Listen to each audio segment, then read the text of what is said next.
तो ये एक लेडी है जिसकी एज 25 ईयर्स है। उसको 5 साल से न्यूमर एब्डोमेन से नीचे वाले हिस्से में बहुत दर्द रहता है दोनों साइड से, और उसको उसका एचपी जो था वो बहुत कम था, 9 उसका वेट सिर्फ 37 किलोग्राम 37 केजी, और बहुत ज्यादा एंजाइटी, बहुत ज्यादा थोड़ा सा भी वो एक्सरसाइज नहीं कर पाती थी, पूरा दिन हेवी काम नहीं कर पाती थी, और हमेशा उसको रेस्ट देर धड़कना, बार बार पैल्पिटेशन होना। तो उसने क्या बोला, उसकी हिस्ट्री में उसने क्या बोला, सबसे पहले बोली कि जब भी मेरे घर में कोई आने वाला होता है तो मैं कांपने लग जाती हूँ, एकदम मेरा इतनी नर्वस हो जाती हूँ कि मैं कुछ कर ही नहीं पाती, मैं बहुत कमजोर महसूस करने लग जाती हूँ, मेरी टांगें कांपने लग पड़ती हैं जब किसी ने मेरे घर आना होता है, खड़े नहीं हुआ जाता, मेरा हाथ से निकलता है, मेरा दिल धड़कने लगे, मेरी धड़कन बहुत तेज हो जाती है, और मैं फटाफट भागती हूँ कि बाहर खुली हवा में जाऊँ, फ्रेश एयर में जाऊँ, और तब मुझे पता लगता है कि लौटने से कोई आने वाला है, तब तो किसे मैं तो एकदम सफेद हो जाती हूँ, मैं पेल हो जाती हूँ और कांपने लग जाती हूँ, मेरे हाथ पैर मुझे कुछ होता नहीं, मेरी फिर से धड़कन बढ़ जाती है, बहुत ज्यादा बुरा लगता है। तो मैंने कहा कि हुआ था, सबसे पहला मेरा हर किसी से यही सवाल करता है, इसके पीछे कोई रीजन, कोई खास बात, कोई खास कारण। तो उन्होंने बोला कि मैं शुरू से आपको बताती हूँ डॉक्टर, कहती थी डॉक्टर मैं तो बहुत बोर हुआ करती, बहुत ज्यादा मैं एक्टिव लड़की थी, शादी से पहले ही पूछो मत, सारे घर के काम काज करने, मैं मार्केट चली जाती थी, सारे घर का काम मैं खूब करती थी, हम 3 सिस्टर्स हैं, 3 में से मैं सबसे बड़ी हूँ, तो मैं सबसे ज्यादा एक्टिव थी। मेरी शादी हो गई, शादी के 7-8 महीने के बाद हम जॉइंट फैमिली में रहते थे, मेरी सास के साथ और मेरी ब्रदर इन लॉ जो जेठ साथ है, उनके साथ मेरी कोई थोड़ी बहुत प्रॉब्लम स्टार्ट हुई, क्योंकि वो दोनों बहुत डोमिनेटिंग, तो हमेशा मेरी अपनी सास के साथ कोई ना कोई थोड़ी बहुत दिक्कत होती रहती है, जैसे मेरे ब्रदर इन लॉ के साथ जो बड़े भी ना बहुत रिस्पेक्ट करती, शुरू में तो बहुत 5-7-8-10 महीने तो बहुत अच्छा चलता रहा, लेकिन उसके बाद धीरे धीरे सब खराब हो गया, मैं वहां पे भी बहुत काम करती हूँ, कोई टेंशन नहीं, कोई एंजाइटी नहीं, कुछ नहीं। फिर एक बार मेरे ब्रदर इन लॉ का एक्सीडेंट और उनकी टांग पे फ्रैक्चर हो गया, उन्होंने प्लास्टर लगाया, मैंने बहुत हेल्प की, बहुत ज्यादा मैं उनका ध्यान रखती थी, लेकिन हमारे रिश्ते सुधरे नहीं, धीरे धीरे धीरे धीरे ये खराब होते चले। उसके बाद जब मैंने देखा कि ये सब कुछ ऐसे नहीं चल रहा, मैं थोड़ा बीमार रहने लग गई, मेरी दिल की धड़कन बढ़ने लग गई, मैं ठीक नहीं रहती थी, बस तभी से मेरी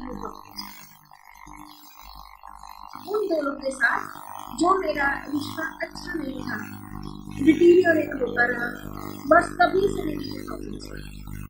उसके बाद हम अपने घर पे चले गए, हमने रेंट पे हाउस लिया, वहाँ गए, वहाँ भी मेरे ब्रदर इन लॉ ने आके मुझे बहुत कुछ बोला, मुझे इतनी एब्यूसिव लैंग्वेज यूज की, इतना गलत बोला जो कि मैं आपको बता नहीं सकती।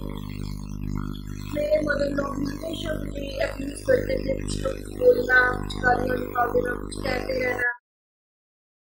सो मैं उनसे अब डरने लग गई, जब भी मैं उनको देखती मेरा डरना शुरू हो गया, मेरी प्रॉब्लम इंक्रीज होनी शुरू हो गई। हालांकि हम अपने घर में, रेंट वाले घर में शिफ्ट हो गए, लेकिन वहां पर भी मैं ठीक नहीं हुई, वहां से शिफ्ट होकर भी ठीक नहीं हुई मेरी, बस जब भी उनका कभी नाम आता था या उनकी कभी कोई बात होती थी, तो उसी वक्त मेरे दिल की धड़कन बढ़ जाती, मेरे हाथ पैर कांपने शुरू हो जाते। उसके बाद मेरे बेटी हुई और मेरे ससुराल में से ना मेरे मदर इन लॉ है ना मेरे ब्रदर इन लॉ। इस चीज ने मुझ पे बहुत अफेक्ट किया कि मेरे घर में पहला बच्चा हुआ, चाहे लड़की हो चाहे लड़का हो कुछ भी हो, वो लोग मुझे देखने तक नहीं आए, अपनी ग्रैंड डॉटर को या इस छोटे से बच्चे को देखने नहीं आए। मैं और ज्यादा परेशान, और ज्यादा मेरी प्रॉब्लम बढ़ गई। उसके 2 साल बाद मेरे बेटा जब हुआ फिर भी वो मुझे नहीं, जब वो देखने नहीं आए तो मैं तो पागल ही हूँ। मैं पागलों वाली हरकतें, अभी 2 दिन का बच्चा था, जस्ट डिलीवर किया था और 2 दिन में मैं तो बिल्कुल पागलों वाली हरकतें कर, मैं ऊंची ऊंची हंसती थी और ऐसी हरकतें करती थी जैसे पागल लोग किया। डॉक्टर्स ने मुझे बहुत स्ट्रॉन्ग सेडेटिव्स दे दे के मेरी कंडीशन को कंट्रोल किया, लेकिन मैं कमजोर होती चली गई। मैंने अपनी डाइट को इम्प्रूव करके, अपना सब कुछ करके, एक्सरसाइज करके करने की कोशिश की, लेकिन वो जो एंजाइटी, वो जो टेंशन, वो जो दिल की धड़कन मेरी बढ़ती थी, वो ठीक नहीं। किसी तरह से मैं इस पागलपन से थोड़ा निकली, लेकिन मुझे कभी भी आराम नहीं। मेरा वेट कम होते होते 37 किलोग्राम आ गया। मैं 2 बच्चों की माँ और मेरा वेट है 37। मेरा HB 9 ग्राम से, मैं इतनी कमजोर हो गई कि पूछो मत। बहुत सारी एलोपैथिक दवाइयां ली, बहुत महीने खाए, लेकिन कोई भी फर्क नहीं। अब मुझे इतनी एंजाइटी होती है, इतनी I am full of worries, मुझे टेंशन, हर बात पे टेंशन, हर बात पे स्ट्रेस, और मैं सारा दिन रोती रहती, अक्सर ही रोती। छोटी छोटी चीजों से मैं डर जाती हूँ, और किसी की भी कोई बुरी खबर आ जाए, कुछ ऐसा देखने को मिल जाए, मेरे से बिल्कुल भी बर्दाश्त। मैं तो ऊंची आवाज के लिए, नॉइस के लिए बिल्कुल इतनी सेंसिटिव हो गई कि मेरे से बच्चों का शोर भी बर्दाश्त नहीं। मैं टीवीएस बहुत पसंद करती हूँ, पर मैं कर ही नहीं सकती, मेरे से कुछ होता ही नहीं है, मुझे टेंशन ही इतनी ज्यादा होती है। हर छोटी बात पे मैं खींच जाती हूँ, इरिटेट हो जाती हूँ। अब तो मुझे लगता है कि मैं तो सच में पागल ही हूँ। मुझे मेरे दिमाग में पता नहीं क्या होता है, मैं इतनी क्रेजी हो जाती हूँ कि पूछो। कोई बुरी खबर नहीं सुन सकती, किसी को हॉस्पिटल देखने नहीं जा सकती, मैं कांपने लग जाती हूँ, साथ में अब तो मैं फेंट ही हो जाती हूँ, अनकॉन्शियस हो जाती हूँ, बेहोश ही हो जाती हूँ।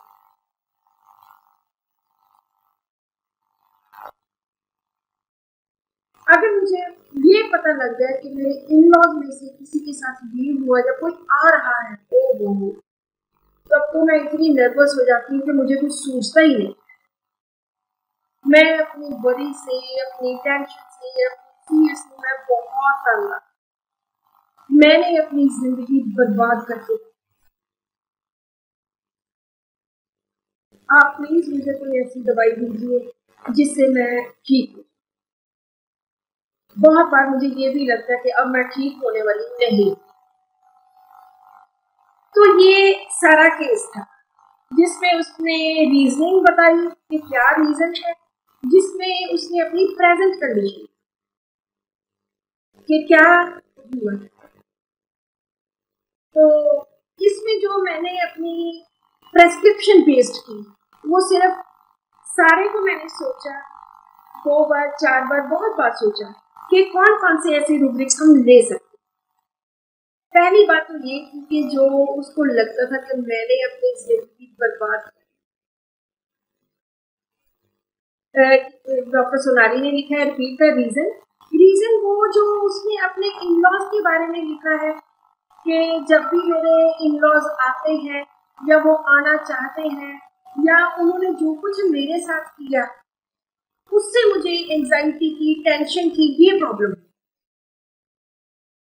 जो उन्होंने मेरे साथ किया, जो मुझे अब्यूज करते थे, जो इस तरह से।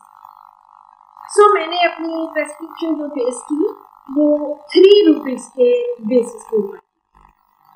पहली बात, delusion ruin, very good doctor Santosh Anand, yes delusion ruin she's, इसमें सिर्फ 3 मेडिसिन है। जब भी हम कोई खास रूब्रिक, बहुत इंपॉर्टेंट रूब्रिक पकड़ते हैं, तो उसमें जो भी 2 या 3 या 5 मेडिसिन है, हम उन सब 5 मेडिसिन को स्टडी के हर एक की कंडीशन।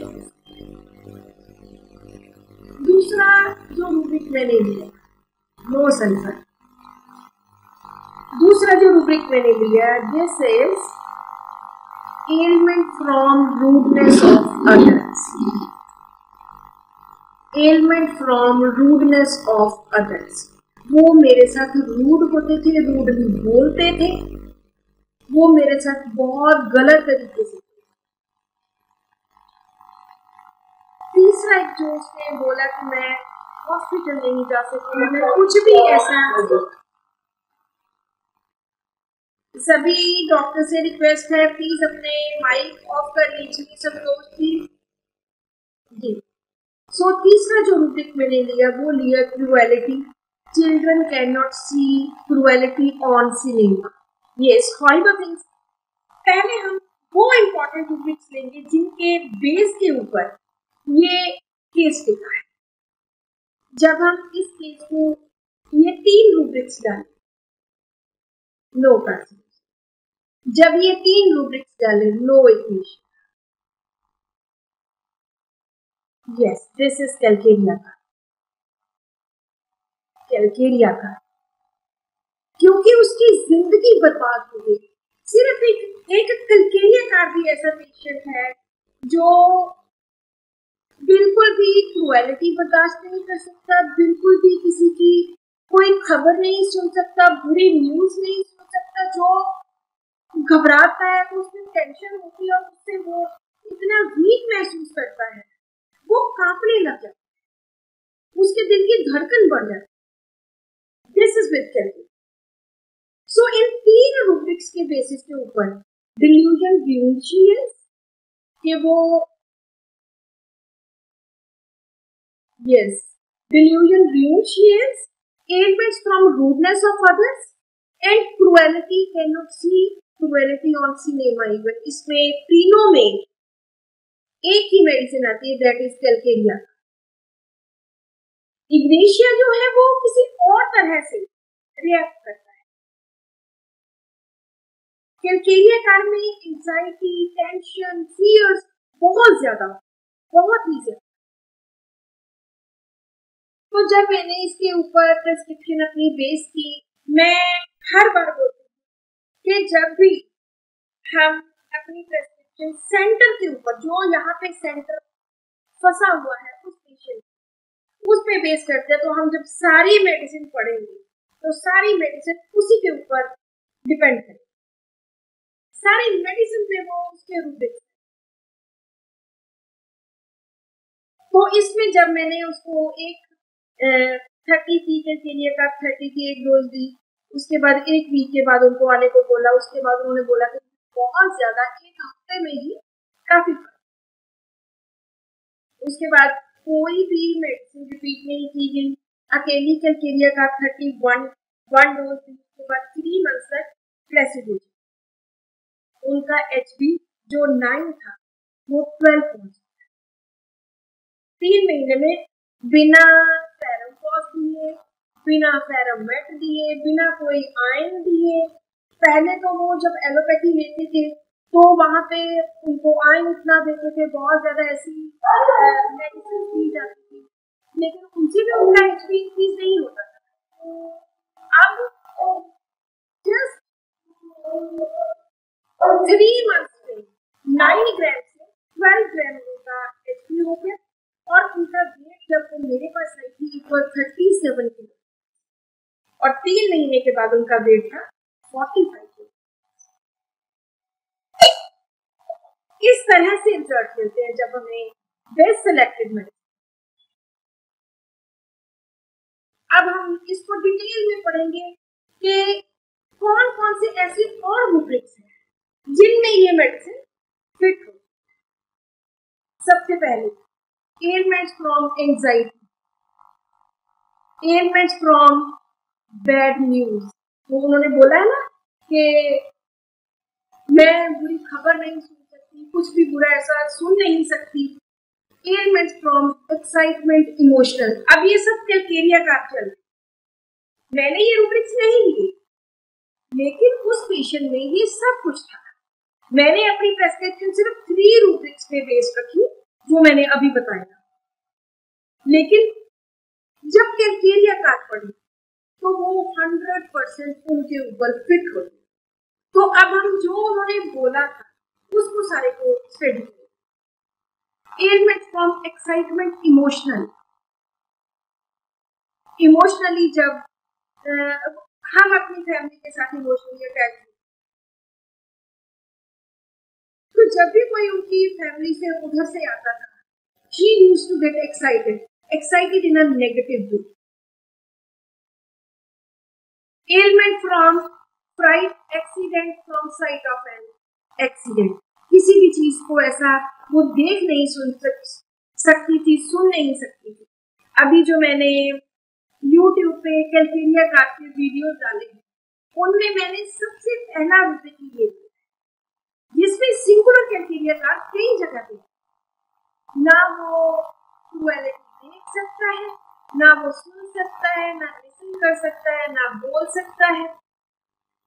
इसी तरह से इसमें भी ये जो उसके साथ हुआ है वो सब कुछ वो सह नहीं कर पाए। एलिमेंट फ्रॉम ग्रीफ, ये जो दुख दर्द उसने सहा है।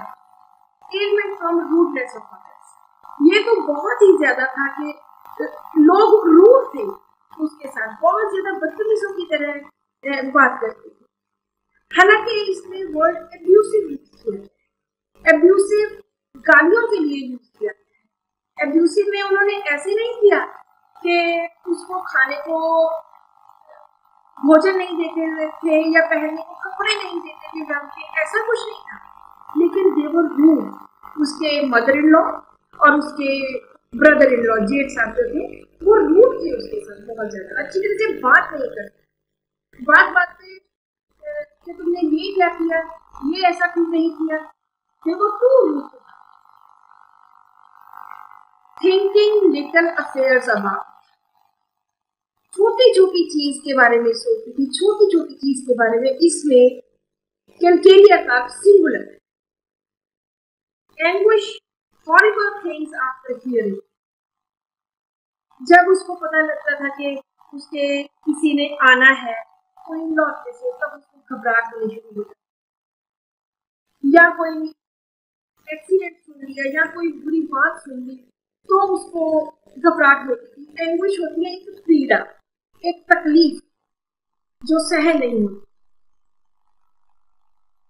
Delusion, brain dissolving and she was going crazy, brain burn, उसको लगता था कि मेरा दिमाग जैसे ना मैं तो क्रेजी हो जाऊंगी, पागल हो जाऊंगी, और पागल हो भी गई। जब उसके सेकंड बेबी हुआ उसके बाद वो पागल हुई।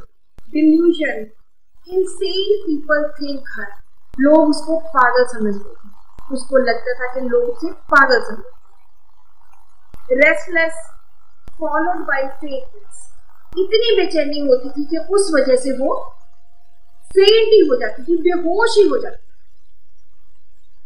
कई बार वो बेहोश हुई। उसको जब गुस्सा आता था, एंगर, कैलकेरिया कार्ड में ना ज्यादा गुस्से वाले रूब्रिक्स हैं, थोड़े इरिटेबिलिटी वाले हैं, रेज वाले भी बहुत ज्यादा नहीं है, बस एक rubric. Anger easily, anger formal vexation, जो पुरानी बातें हैं, वेक्सेशन होती है नाराजगी, फॉर्मल पुरानी, जो पुरानी नाराजगी है उससे उसको गुस्सा आता था। एंगर अबाउट पास्ट इवेंट्स, जब वो पुरानी बातें सोचती थी कि मेरे ब्रदर इन लॉ ने मेरे साथ ऐसा किया।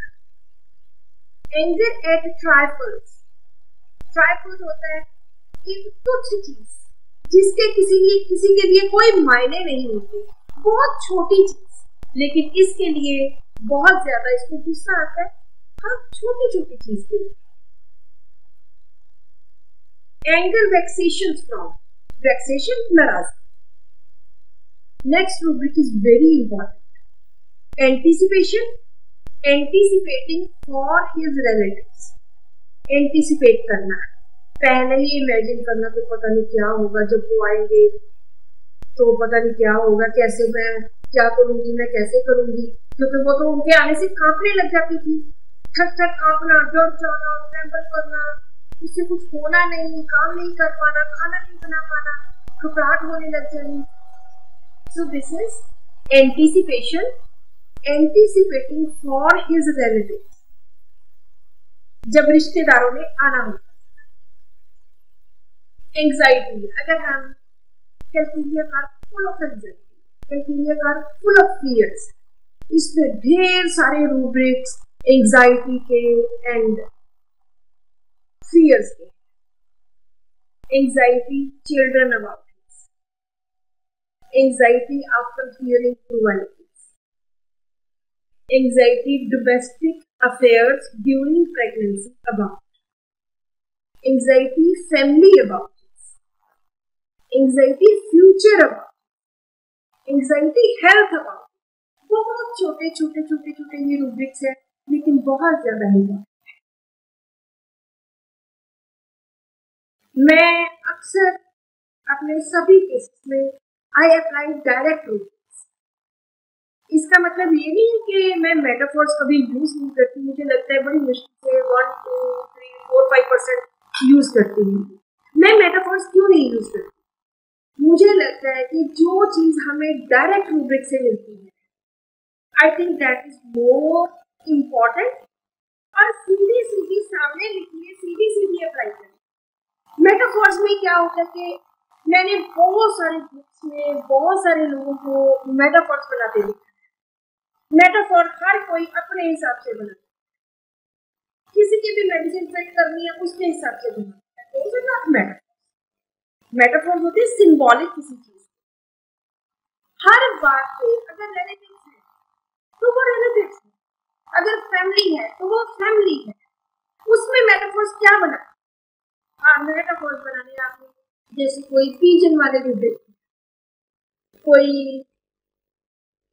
पीकॉक वाला रूब्रिक है जो हम डायरेक्टली इस्तेमाल इजीली नहीं कर सकते. आप वहां पे बनाने की कोशिश करें, लेकिन वो भी पूरा फिट होना चाहिए. ये नहीं कि जो मन में आया मेटाफोर वो यहाँ पे वो मेटाफोर यूज कर लो, यहाँ पे लो. कोशिश करो कि डायरेक्ट रूब्रिक इस्तेमाल किए. I am not against metaphors, बनाइए, लेकिन उसको पहले समझिए, अप्लाई कीजिए, फिर उसके बारे में आप बोलिए कि इसका मीनिंग ये हो सकता है. ये नहीं कि जो आपको समझ में लगा कि ये मेटाफोर यूज करते हैं तो यही है.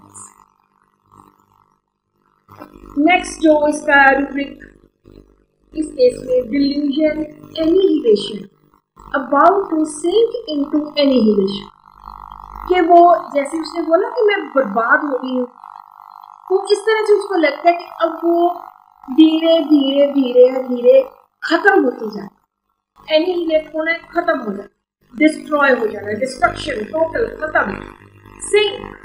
सिंकिंग इनटू एनिहिलेशन, बिल्कुल वो धीरे धीरे खत्म होती जाए. This is not the basis of my translation. ये उसके आगे रूब्रिक से जो हम कैलकुलेट करके पढ़ रहे हैं. अब डिल्यूजन देखते हैं. Delusion insane she will become, मैं तो पागल ही हो जाऊंगी. हालांकि सेकंड बेबी जब पैदा हुआ तब उसने पागलों वाली हरकतें की. डॉक्टर्स ने बहुत स्ट्रॉन्ग सेडेटिव्स देके उसको ठीक किया, लेकिन आज भी उसको लगता है कि मुझे लगता है कि मैं तो पागल हूँ. और इन लोगों ने पागल, इनकी वो जो पुरानी बातें उसके दिमाग से निकलती नहीं.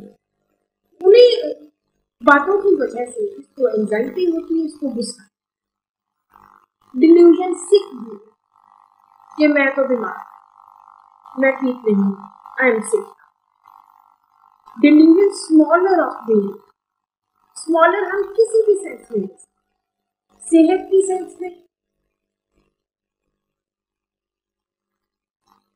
वेल्थ की सेंस में, किसी भी तरह की स्मॉलर कि मैं छोटा हूँ, स्मॉलर ऑफ मी, किसी भी सेंस में.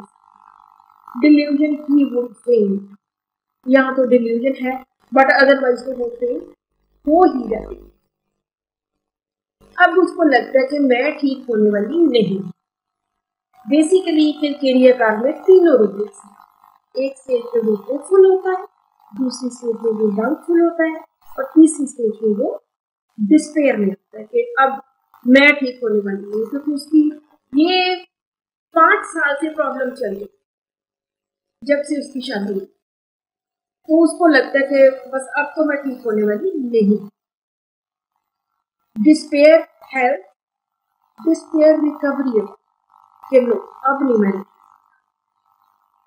बहुत बार डॉक्टर पूछते हैं कि ये कैसे हो सकता है कि होपफुल भी है, डिस्पेयर भी है, डाउटफुल भी है। तो पेशेंट हमारे पास किसी भी स्टेज में कभी भी आ सकता है। मैं एक तरीके से बोलती हूँ कि 360 डिग्री के दायरे में हर मेडिसिन होती है। एक साइड पे वो होपफुल है, दूसरी साइड पे वो डिस्पेयर। कभी उसको लगता है मैं ठीक हो जाऊंगा, दूसरी साइड पे लगता है कि मैं ठीक हूँ नहीं। आपके पास वो कौन सी स्टेज में आया है ये आपके लिए जाना। तो ये जो लेडी आई थी इसमें डिस्पेयर रिकवरी थी कि मैं ठीक होने वाली नहीं। डलनेस फ्रॉम मेंटल एग्जॉस्शन, दिमाग का कोई काम नहीं कर सकते। वैसे भी कैलकेरिया कार्ड में डलनेस के, कंफ्यूजन के, कॉन्सेंट्रेशन डिफिकल्ट के बहुत सारे रूप। कैलकुलेटिंग इनएबिलिटी, मैथमेटिक्स इनएप्ट, और ये कर ही नहीं सकते। स्लो है, कोई कैलकुलेटिंग नहीं कर सकती क्योंकि इनमें मल्टीटास्किंग नहीं है। ये एक टाइम पे एक ही काम कर सकते। Dullness, mental exhaustion, exhaustion, mental, fastidious for order. इसको घर में फास्टिडियस के अंदर काफी रूब्रिक्स है। पहले तो इसमें सिर्फ fastidious until rest cannot, until things are in proper order, इसमें आर्सेनिक एल्बम हुआ करती। लेकिन अब फास्टिडियस के अंदर मर्फी ने 5-6 रूब्रिक्स दिए हैं। Fastidious for on being time, fastidious for order, fastidious और भी 2-3-4 रूब्रिक्स। तो इसमें फास्टिडियस फॉर ऑर्डर था। जो लोग बिल्कुल घर में खलारा बर्दाश्त नहीं कर सकते उनको हम ऑर्डर में लेते हैं। जो हर चीज ऑर्डर में जिनको चाहिए, एक तरतीब में, एक ढंग से। अब बात करते हैं इसके फियर्स।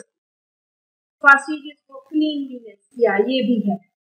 सो फास्टिडियस के अंदर आप मर्फी रेपर्टरी देखिए। मर्फी ने काफी सारे रूब्रिक्स दिए।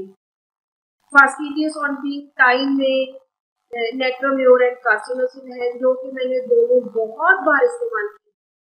जो बच्चे टाइम टेबल बना के टाइम टेबल के अकॉर्डिंगली पढ़ते हैं, जो बच्चे अपनी मम्मी को कहते हैं कि मम्मा आपने सुबह मुझे 5 बजे उठा, और 5 बजे पढ़ना शुरू कर देते हैं। उनको पता है कि 5 से 6 हम पढ़ेंगे, उसके बाद हम 7 बजे हमने ये करना है, जाना है, सारा कुछ टाइम टेबल के अकॉर्डिंगली करते हैं।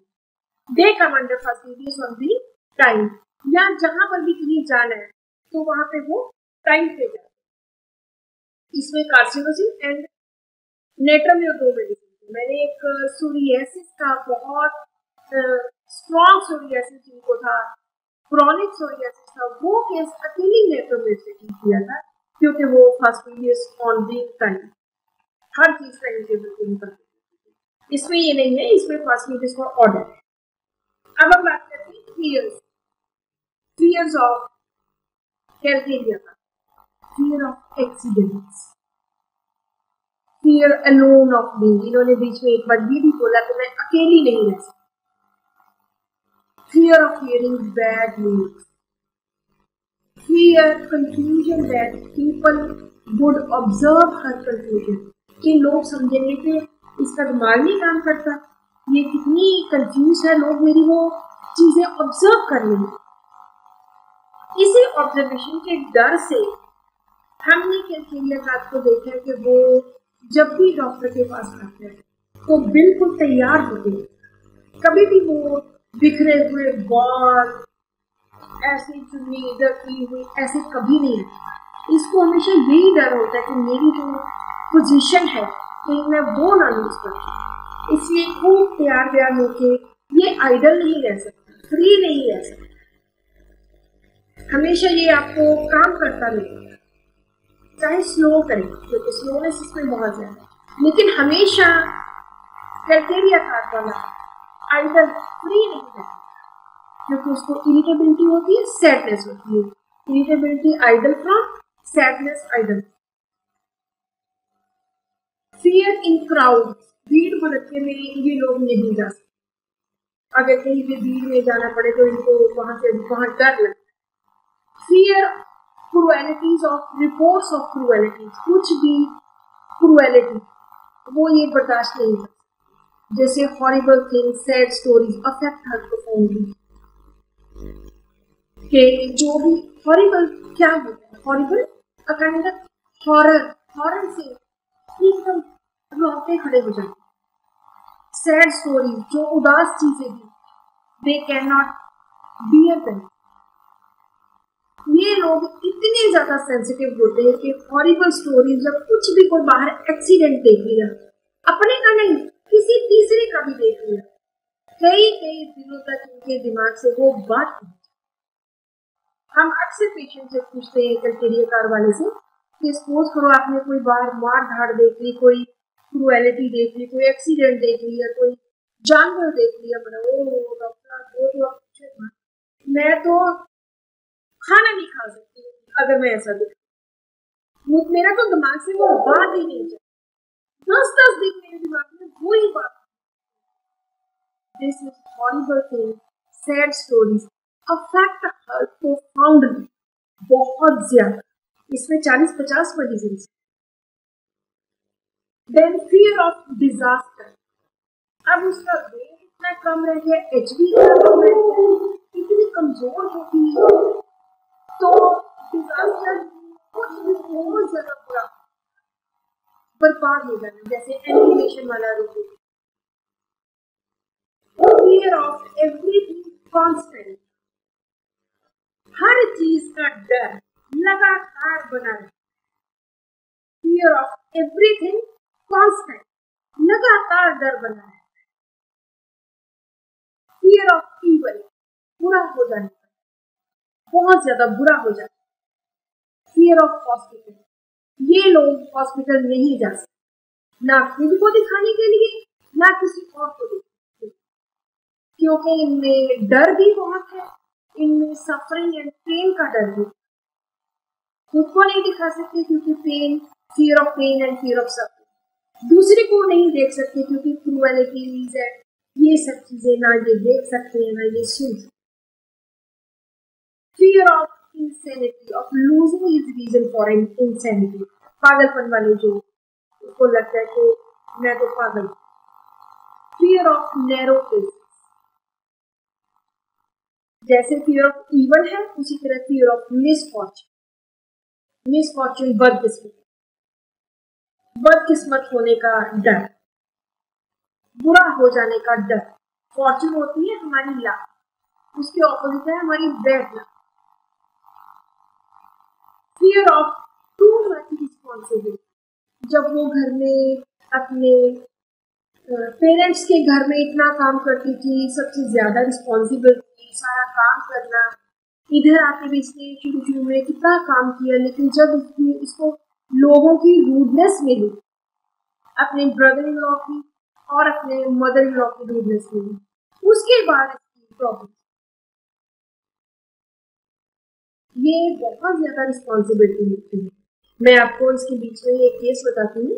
एक बार माइग्रेन के एक पेशेंट मेरे पास आए जिनको बहुत ज्यादा सीवियर हेडेक था, और उन्होंने बोला कि डॉक्टर साहब जब भी मेरे फादर की बहुत अर्ली एज में डेथ हो गई थी, तो I was just 15-16 at that time, तो घर की सारी जिम्मेवारी मेरे ऊपर आ गई, और तभी से मैंने कमाना शुरू कर दिया। उसके बाद मैंने अपने ब्रदर्स की शादी की, अपनी सिस्टर्स की शादी की, मैंने अपनी शादी नहीं की। तो मैंने वहां पे एक ही रूब्रिक जो सबसे ज्यादा इम्पोर्टेंट था रिस्पॉन्सिबिलिटी के अंदर है, responsibility burden at too early age. इसमें 2 medicine.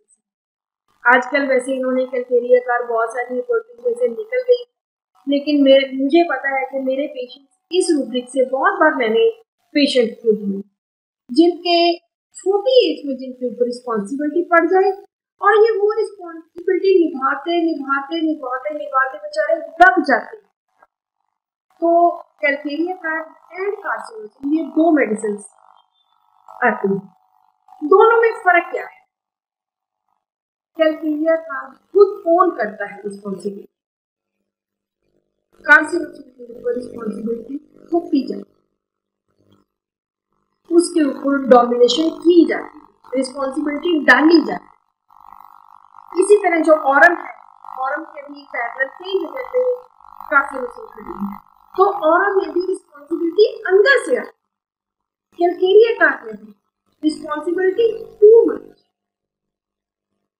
Responsibility burden at too young age. बहुत छोटे होते से इन लोगों के सिर के ऊपर रिस्पॉन्सिबिलिटी पड़ जाती है और ये निभाते हैं। ये मैंने प्रैक्टिकली देखा है। और उस लेडी को, जो माइग्रेन वाली लेडी थी, उसको मैंने कैलकेरिया कार 30 की एक डोज दी, उसके बाद कभी भी उसको माइग्रेन नहीं। उन्होंने तकरीबन 2-3 महीने दवाई ली होगी, उसके बहुत सालों के बाद वो फिर मेरे पास आए, लेकिन उनको माइग्रेन उसके बाद नहीं। कितनी जबरदस्त हमारी मेडिसिन। अगर किसी मेडिसिन का सेंटर पकड़ा जाता है तो वो एक मेडिसिन ही कमाल कर दे। हमारे पास सैकड़ों ऐसे केसेस हैं जिनमें एक मेडिसिन दी, एक डोज दी और बंदे को कमाल कर सकते। सो कैलकेरिया कार में रिस्पॉन्सिबिलिटी बहुत छोटी एज में पड़ जाती है, चाहे इस केस में नहीं है लेकिन वो लेती है। Fear of suffering, fear to see wounds. ये लोग जैसे सफरिंग से बहुत डरते हैं, क्रुएल्टी नहीं दे सकते, तो वुंड्स भी नहीं दे सकते। फियर ट्राइफल्स, हर छोटी छोटी चीज के लिए जिसके कोई मायने नहीं, उससे भी वो डरते हैं। हर छोटी चीज से, अगर इनके ब्रदर इन लॉ आ गए उससे डरना शुरू हो गया, अगर इनके कमरे में आ गए तो डर। तो हर वो छोटी चीज जिसकी कोई मायने ही नहीं है, जिसकी कोई इतनी ज्यादा वैल्यू ही नहीं है, उससे भी ये डरते। नेक्स्ट रूब्रिक आता है forsaken feeling, beloved by his parents, wife, friends, of not being। ये लोग, इनको लगता है कि they are forsaken। इस पेशेंट को भी ऐसे ही लगता था ना कि इसको तो कोई प्यार ही नहीं करता, इसकी ना मदर इन लॉ, ना जेठ साहब, ना सास, कोई भी इसको प्यार नहीं करती। That she is not being loved by her family, frightened easily, बहुत जल्दी डर जाना, वो भी एकदम डर। कुछ रूब्रिक्स फियर के अंदर है, कुछ रूब्रिक्स फ्राइट के अंदर। फियर क्या होता है? फियर एंड फ्राइट में दोनों डर है। क्या फर्क? फियर होता है मैं अंधेरे से डरता हूं या मैं सांप से डरता हूं, वहां पे हम फियर नहीं, fear of snakes, fear of dark या कोई भी और चीज। लेकिन फ्राइट कब होता है? जब वो चीज सामने है। एक्सीडेंट देख लिया, वहां पे फ्राइटन हो जाए, डर जाए। स्नेक सामने देख लिया, ये फ्राइटन। फियर में जनरल होता है कि पेशेंट को डर लगता है, लेकिन फ्राइटन में डर जाना हो सकता है। ये सस्पेक्ट, ये लड़की जब भी अपने सासू को या अपने जेठ जी को देखती थी तो देखते सारे एकदम डर जाती, frighten easily. hatred of persons who had offended him and revenge। जो लोग इसको, जिन्होंने ऑफेंड किया था, उनके लिए इसके मन में बहुत नफरत थी और साथ में बदला लेने की भावना कि मैं ठीक हूं तो मैं कैसे इनसे बदला। और दूसरी तरफ जहाँ एक तरफ कोई छोटी छोटी चीज इसको अफेक्ट करती थी, वहां जब होता नहीं था काम तो ये इनडिफरेंट होकर पड़ जाती थी कि मेरे से भी कुछ नहीं, इनडिफरेंट टू इम्पोर्टेंट थिंग्स, वो भी स्टेज आती थी। Insanity from fear to lose the position, from fear to lose the job, पागलपन इस तरह, life desire, loading of life. Calcarea का बहुत ज्यादा इंक्विजिटिव होता है, ये मैं इन जनरल बता रही हूँ, not related to this case. तो बहुत ज्यादा इंक्विजिटिव होता है, जब भी ये डॉक्टर के पास जाएगा तो गूगल पे सर्च करके जाएगा हमेशा, क्योंकि बहुत इंक्विजिटिव है, बहुत ज्यादा इसको लगता है कि मैं देखूं ये मुझे क्यों हुआ, कैसे हुआ। इंक्विजिटिव होने की वजह से ये गूगल पे सर्च मारता है, उसके बाद फिर देखता है अच्छा आर्थराइटिस भी ऐसी है, उसके बाद फिर और आगे देखता है, फिर और आगे देखता है। और गूगल में तो आपको पता ही है कि हर चीज का एंड तक बताया होता है, कैंसर तक पहुंच जाते हैं, छोटा सा जख्म होता है वो भी कैंसर तक पहुंच जाता है। तो फिर ये बहुत ज्यादा डर जाता है। अगर आप डर वाले रूब्रिक्स में पढ़ो, आप अकेले एंजाइटी एंड डर वाले रूब्रिक्स में आप देखोगे कितने ज्यादा स्टोरी। तो ये गूगल पे सर्च भी करेगा और डरेगा।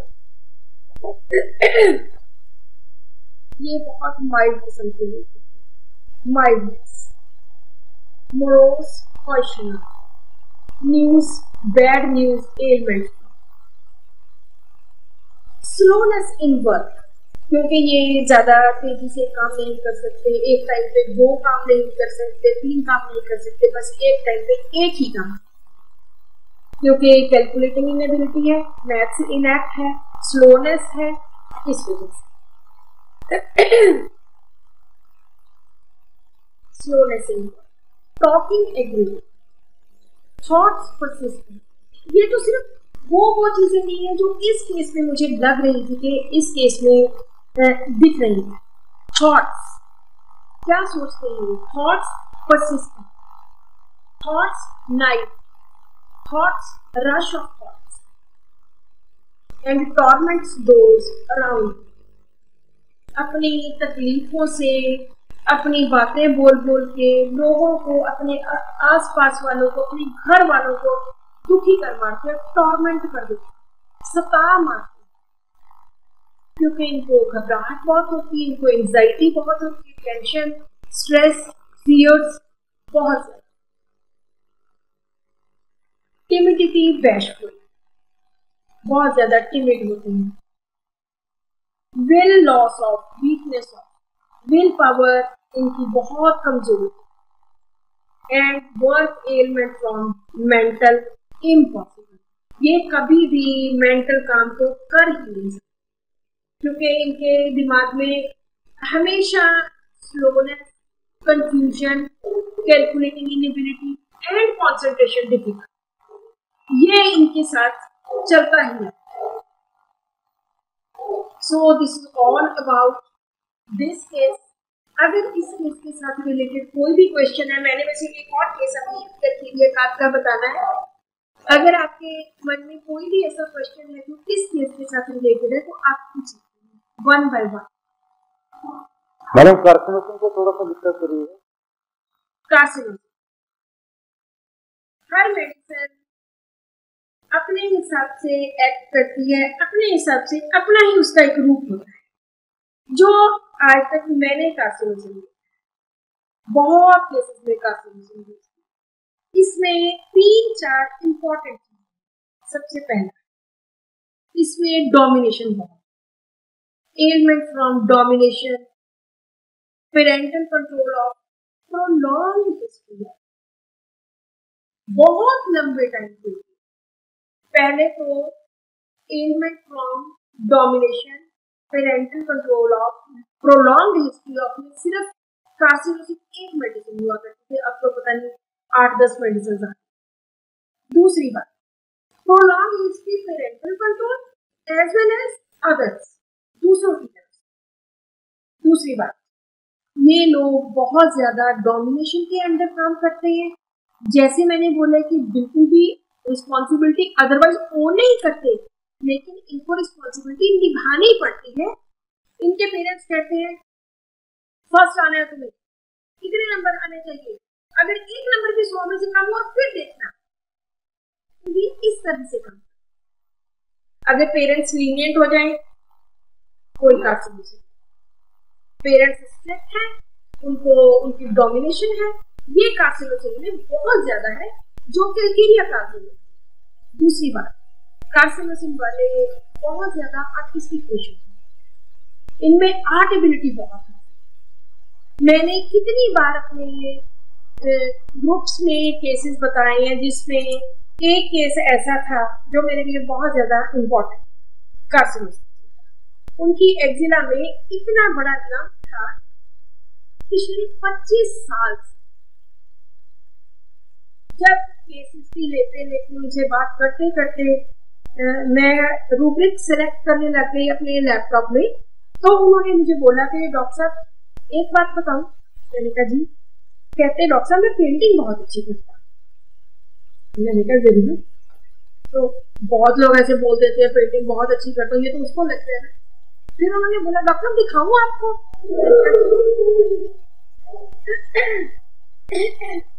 उन्होंने अपने मोबाइल में से इतनी जबरदस्त पेंटिंग्स दिखाई। कहते डॉक्टर साहब जब मैं छोटा सा था मैं तभी से पेंटिंग्स करता। मैंने सारी सिलेक्शन, सारे जो रूब्रिक्स वगैरह वो एक साइड पे रखे और उनको कार्सिनोसिस, सिर्फ क्योंकि पहले आर्टिस्टिक में होती कार्सिनोसिस, अब फिर इसमें कोई प्लास्टिक आर्ट है, कोई और आर्ट है, बहुत ज्यादा नए नए रूब्रिक्स आते हैं। तो मैंने उनको कार्सिनोसिस, आप इमेजिन नहीं करोगे, जब वो 15 दिन के बाद मेरे पास आए तो जो उनके एक्जिला का इतना बड़ा लंप था, उन्होंने मुझे बोला कि डॉक्टर 95% ठीक है। इतनी ज्यादा आर्ट एबिलिटी इन लोगों में, जो भी मेरे वीट एलर्जी वाले केसेस हैं उन सभी में, जिनमें भी आर्ट एबिलिटी है, मैंने कार्सिनोसिस बहुत बार यूज की एंड उनके पेरेंट्स भी बहुत स्ट्रिक्ट होते हैं। सो इस तरह से कार्सिनोसिस की अपनी स्टोरी है, कैलकेरिया कार्प की अपनी है, सल्फर की अपनी है, स्टेफिस एक्रिया की अपनी है। इस तरह से कार्सिनोसिस कौन सी पोटेंसी में दी आपने? 30 में? हमारा तो इसके बारे में चलो अब बात कर लेते हैं। हमारी एसोसिएशन ASRH है, जो हमने पिछले 30-40 साल से बनाई हुई है। उसके अंडर हम कुछ लोग काम करते हैं, जो माइंड पे हमने जब स्टार्ट किया था तो हमने एक पैटर्न बनाया कि हर केस में हम 30 से स्टार्ट करेंगे, क्योंकि अदरवाइज तो इसका कोई हार्ड एंड फास्ट रूल तो है नहीं। कोई 30 यूज करता है, कभी 200 यूज करता है, कोई 1M यूज करता है। तो हमने ये एक सिस्टम बना लिया कि हम हर केस में 30 देंगे, उसके बाद डिसेंडिंग पोटेंसी 6 में देंगे, उसके बाद 200, उसके बाद 1। बस हर केस में मैं सबसे पहले 30 पोटेंसी यूज करूंगी, उसके बाद अगर 6 पोटेंसी है तो ठीक है, नहीं तो 30 के बाद 200 के बाद 1। कोई भी केस में हम ऐसा 1M पोटेंसी या 10M पोटेंसी, पहले ही बहुत सारे मैंने डॉक्टर्स को देखा है कि पहली बार में 10M पोटेंसी यूज कर ली। आई गेट एस्टोनिश्ड कि पहली बार में, क्योंकि जो रिजल्ट हमें 30 में मिलने वो हमें 200 या 1M में पहली बार में शायद नहीं मिलते। तो इसलिए हम हर केस भले रिसोर्स वगैरह भी हो, जैसे यस बिल्कुल कुछ भी नहीं। पुणे में एक डॉक्टर है, डॉक्टर अमर निकम, सभी लोग उनको जानते होंगे। उनके हम वहां पे गए थे, उनका हॉस्पिटल है 100 बेड हॉस्पिटल। तो वहां पे उनका जो हमने देखा, उनके पास सिर्फ 30 पोटेंसी, उनके पास कोई और पोटेंसी ही नहीं, हर मेडिसिन है लेकिन 30 पोटेंसी। तो इसलिए हमने तो यही पैटर्न फॉलो किया हुआ है। मेरे वीट एलर्जी के केसेस इतने अच्छे ठीक होते हैं। पहले मैं 30 की 1 डोज देती हूँ PL फॉर 1 मंथ, उसके बाद 200 की 1 dose PL for 1 month, then 1M 1 dose. तो इस तरह से हम तो इसी तरह से प्रैक्टिस करते हैं। किसी केस में ये नहीं है कि हम पहले से 10M ही दे दें। 10M तो मेरे पास होंगी भी 10-20 मेडिसिन ही है, 10M तक तो हम बहुत रेयर करते हैं।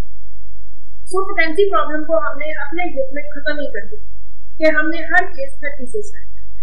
चाहे वो कार्सिनोसिन है, चाहे ट्यूबरकुलाइनम देनी है, चाहे मोडोरिनम देनी है। तो इस तरह से हम सब केसेस में, चलो अभी मैं एक और केस लेती हूँ, बहुत सुंदर ये भी case, 6 potency, not 6x, 6 potency use करते हैं, 6।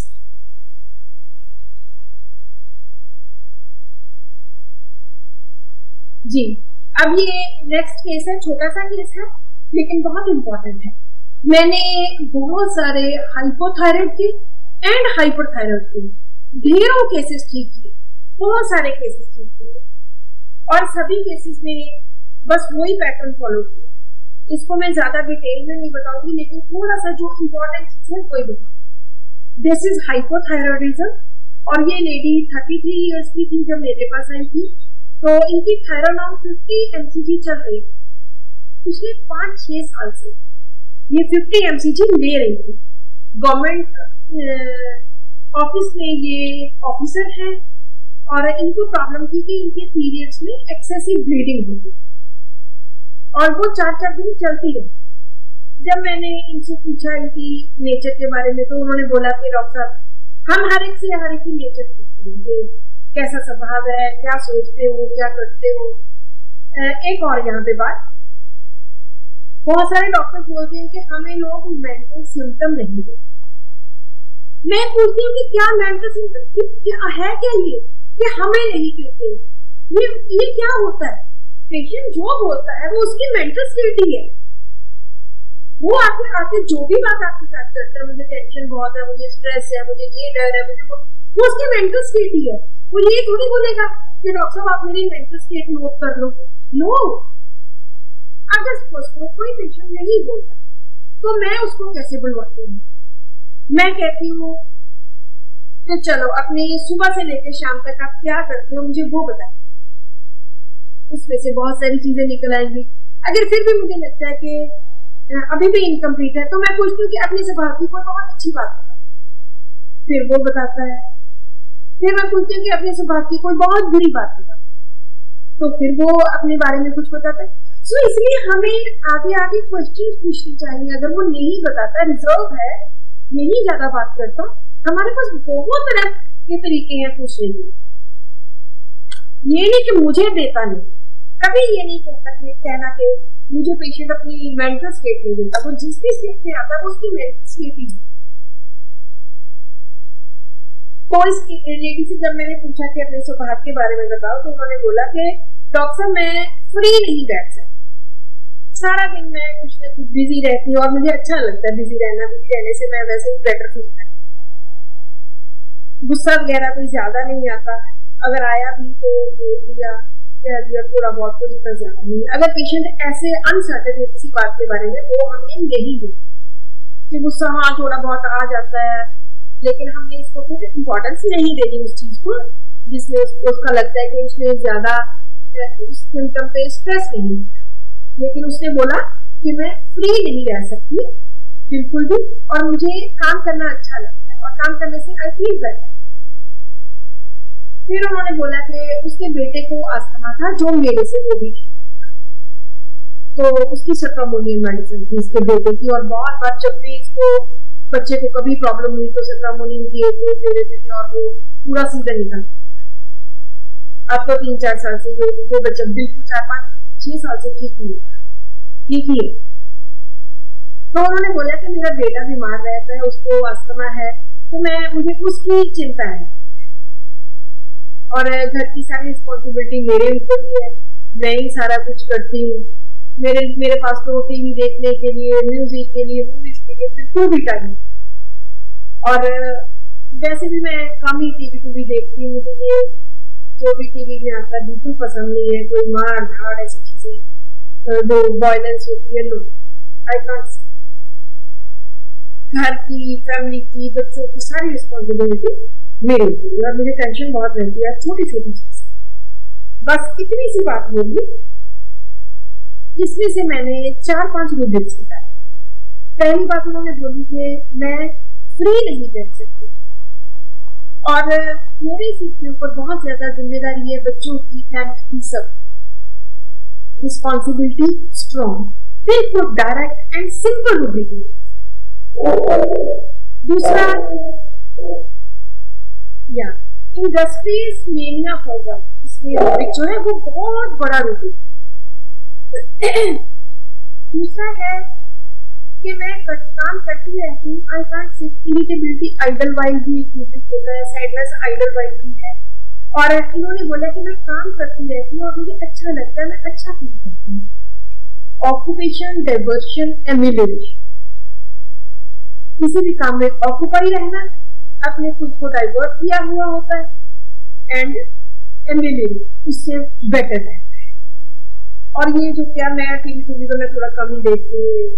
Horrible things, sad stories affect her profoundly, या cruelty can not see on television. और चिंता रहती है बेटे की, एंजाइटी, चिल्ड्रन अबाउट। और बहुत बड़ी बात थी कि हर 3 महीने के बाद उन्होंने टेस्ट करवाना ही करवाना होता। लाइफ डिजायर टेस्ट करवाना, अपने आप ही टेस्ट करवाना। लाइफ के बहुत सारे मीनिंग्स, एक नॉलेज है, एक हल्का है, एक बर्डन फ्री है, तो इनको होता था कि टेस्ट करवा। तो ये हर 3 महीने के बाद अपने आप ही बिना कहे पूछे बस टेस्ट करवा दो। तो इसी बेसिस के ऊपर मैंने उनको कैल्केरिया का 30 डोज, उसके बाद उनको यहाँ पे ये मेरे यूनिट पे आई थी तो 30 या 200 नहीं थी, तो मैंने कैल्केरिया का 1 mg डोज। कई बार हमारे यूनिट्स पे जहाँ पे हमारी डिस्पेंसरी चलती है, कई बार खत्म हो जाती है तो कोई भी मेडिसिन दे देते हैं, तो चलो एक बार तो दे के देखते। तो यहाँ पे कैल्केरिया का 1 mg डोज, और उनको बोला कि अपनी जो 50 mcg आपकी मेडिसिन चल रही है उसको आप रिड्यूस करके 25 कीजिए, क्योंकक्योंकि मुझे पता था कि ये इनके 100% फिट होने वाले रिपोर्ट्स हैं। फिर उनको पीएल चलती रही, उन्होंने थायरोनॉर्म रिड्यूस कर दी, 25 mcg कर दी। फिर 1 महीने के बाद उनको मैंने बोला कि 25 ले रहे हो, हमें इसी तरह से रिड्यूस करना, उसको भी आप ऑल्टरनेट दे दो, एक दिन छोड़ के। फिर उनको पीएल दूसरे महीने के एंड में उन्होंने थायरोनॉर्म बिल्कुल छोड़। उसके बाद जो उनकी रिपोर्ट पहली बार वो 3rd मंथ में मेरे पास आए थे, और 4 महीने के बाद उनकी रिपोर्ट थी TSH 4.47। उसके फिर 4 महीने के बाद रिपोर्ट थी 3.62। उसके बाद फिर TSH की रिपोर्ट थी 4.21।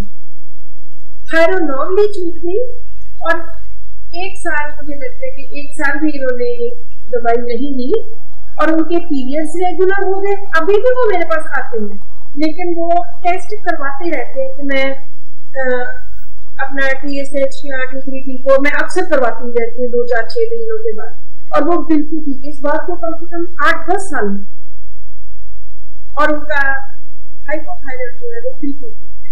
सिर्फ कैल्केरिया 1 mg 1 डोज। बड़ी स्ट्रेंज बात है कि बहुत सारे लोग मेडिसिन को 1, 2, 5, 7, 10, 20 करके ये भी ले लो, ये भी ले लो, ये भी ले लो। ये तो एनर्जी है, उसके अंदर पेशेंट के अंदर पता नहीं कितनी एनर्जी डाल देते, लेकिन क्योर सिर्फ एक ही डोज में करना, एक ही दवाई में करना। और इस पे परफेक्शन पे पहुंचने को हमें बहुत सारे, हमने 1993 में स्टार्ट किया था, और मुझे लगता है कि 2000 तक तो हम टोटली कंफ्यूज थे, तब कोई ज्यादा मैटर नहीं था, सब कुछ समझाने वाला ज्यादा नहीं था, और बहुत ज्यादा माथा मार के हमने, डॉक्टर मान ने, डॉक्टर भूपिंदर ने हर महीने क्लासेस रख के हमने से। आज तो बहुत अच्छा टाइम है, जो आप लोग ऐसे वेबिनार्स घर बैठे बेड पे लेटे हुए तो आप सुन रहे हो, आप किचन में काम कर रहे हो तो आप सुन रहे हो, this is something very good. और आपको आप हर मेडिसिन को पूरी डिटेल में पढ़ें। इस बार मैंने ये जो कैल्केरिया का केस लिया सिर्फ इसीलिए लिया क्योंकि मैंने अपने YouTube चैनल में कैल्केरिया भी इस बार डाली, और उसका अभी एक पार्ट रहता है, तो वो पार्ट मैं एक आधे दिन में डालूंगी। अब इस केस के साथ उसको रिलेट कर सकते। सो किसी को कोई और क्वेश्चन पूछना है तो प्लीज।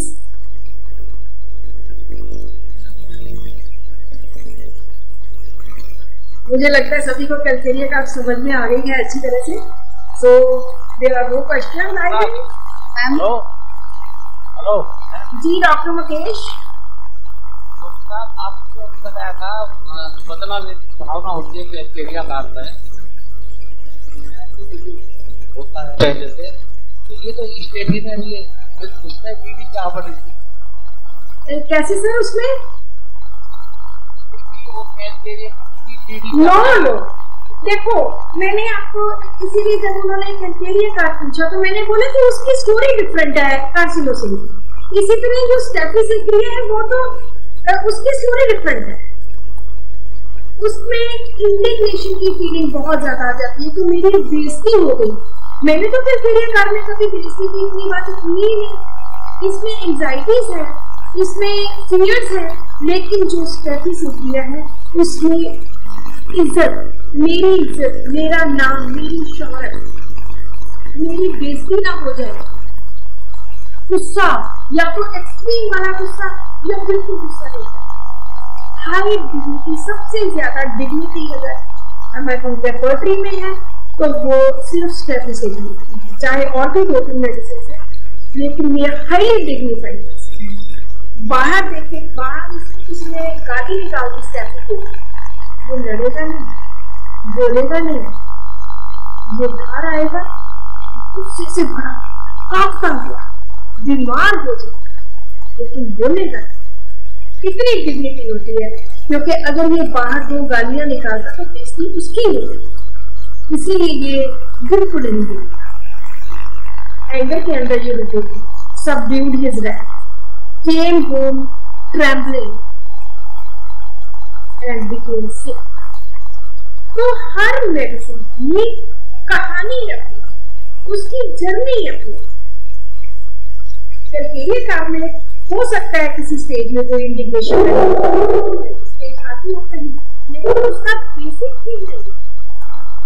स्टेफिस एग्री का बेसिक थीम उसकी डिग्निटी, उसका मान, उसका सम्मान है। अगर इसको चोट पहुंच गई, स्टेफिस एग्री सो इस तरह से सभी मेडिसिन की अलग अलग अपनी अपनी जर्नी है, उसी हिसाब से ये सब चलता है। अच्छा मैम, हर मेडिसिन का जैसे आप कोर बताते हो, इसका कोई आसान तरीका क्या है कि उसको स्टडी करने का? सर कोई आसान तरीका नहीं है, कोई शॉर्टकट नहीं है। मैंने बोला ना कि हमने 92 से लेके 2000 तक हम टोटली कंफ्यूज थे कि कहाँ से पढ़े, क्या पढ़े। आज तो इतनी वेबिनार्स हो रही है। अगर आप सोचो कि आपने एक हफ्ते में एक मेडिसिन पढ़ी, बस तब आप होते कौन सा। हर हफ्ते आप सोचो कि मैंने इस हफ्ते में ये मेडिसिन पढ़ी, आपको टाइम निकालना पड़ेगा। मैं इतने साल हो गए, पिछले 84 में मैंने ग्रेजुएशन की है, तब से आज तक कोई दिन ऐसा नहीं हुआ होगा कि मैं किसी दिन मैंने 4 रूब्रिक्स नहीं पढ़े। हर रोज मैं रूब्रिक्स पढ़ती हूँ, हर रोज मैं रूब्रिक पोस्ट करती हूँ। हर रोज मैं, मेरे इधर बेड पे भी बुक्स है, मेरे इधर भी बुक्स है, सब तरफ कुछ सी बुक्स पढ़ी है। सो आपको कुछ अंडरस्टैंड करने के लिए, किसी मेडिसिन को समझने के लिए आपको उसकी बहुत ज्यादा डीप स्टडी करनी है। सो ये थोड़ा लंबा प्रोसेस है, लेकिन आपको खुद को ही ये सब करना पड़ेगा, खुद को ही डीप स्टडी करनी पड़ेगी। बहुत शुक्रिया, बहुत शुक्रिया।